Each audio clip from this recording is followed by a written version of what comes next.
এইমাত্র কাজ শেষ করলাম। আমরা প্রবাসীরা কাজ শেষ করে কিভাবে রুমে পৌঁছাই, কিসের মাধ্যমে, আমি আজকে আপনাদেরকে দেখাবো।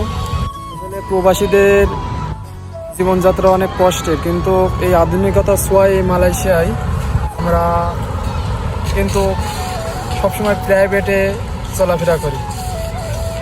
বাংলাদেশে দেখা যায় বিয়ের সময় এই প্রাইভেট কারগুলো ইউজ করে, কিন্তু আমরা চলাফেরা করার জন্য এই প্রাইভেট কারগুলো ইউজ করি। আমি এখন যেটা বাংলাদেশি বলে জোন খেটে আসলাম। এখন আমার রিসিভ করতে আসবে গাড়িতে। কি গাড়িতে রিসিভ করতে আসে আমি আপনাদেরকে দেখাবো, আমার সাথেই থাকবেন। আমি এই মুহূর্তে আমার গাড়িটা বুকিং দিয়েছি। আমার গাড়ির নাম্বার এই যে 2749। আমাকে রিসিভ করতে আসবে এখন এই গাড়িটা। আমি এই গাড়িতে উঠে আমার রুমে পৌঁছাবো। আর এটা মালয়েশিয়ায় যারা থাকে বাইরের কান্ট্রিতে, তারা সবাই এই প্রাইভেট কারেই বাজার করে, প্রাইভেট কারেই কাজে যাওয়া আসা করে। সব কিছু এই প্রাইভেটের মাধ্যমে, এই প্রাইভেট কার দিয়েই চলাফেরা করতে হয়। এই ব্যতীত দ্বিতীয় কোনো অপশান নাই।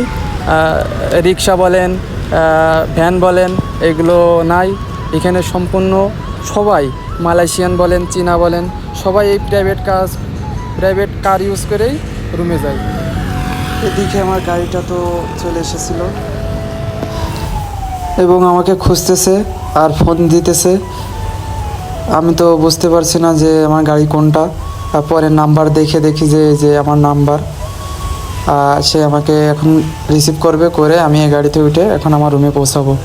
আসলে ভিডিওটা করার উদ্দেশ্যটা যে আমরা কিসে চলাফেরা করি, এখানে কোনো শো আপের কোনো বিষয় না যে আসলে সে অনেক দাম বাড়াচ্ছে, এমনটা নয়।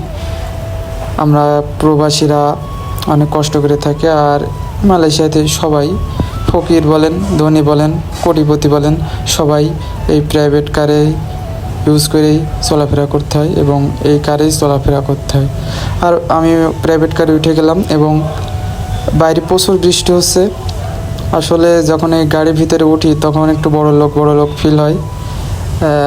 একটু কিছুক্ষণের জন্য বড় লোক লাগে আমাদের। মনে হয় যে এই গাড়ির মালিক আমি, আর আমার ড্রাইভার চালাচ্ছে, আমাকে কিভাবে পৌঁছাই দেয়, সুন্দরভাবে পৌঁছে দিবে। এই সময়টা আসলে মুহূর্তটা অনেক ভালো লাগে। এসির ভিতরে খুব সুন্দরভাবে শৌখিনভাবে একটু যাওয়া যায় শান্তিতে। আমার ভিডিওটা যদি আপনাদেরকে ভালো লাগে অবশ্যই একটা লাইক, কমেন্ট, শেয়ার করে যাবেন এবং আমার সাথে থাকবেন। আরও ছোট ব্লগ দেওয়ার চেষ্টা করবো আপনাদের মাঝে। মালয়েশিয়ায় ঘুরে দেখানোর চেষ্টা করবো। আল্লাহ হাফেজ।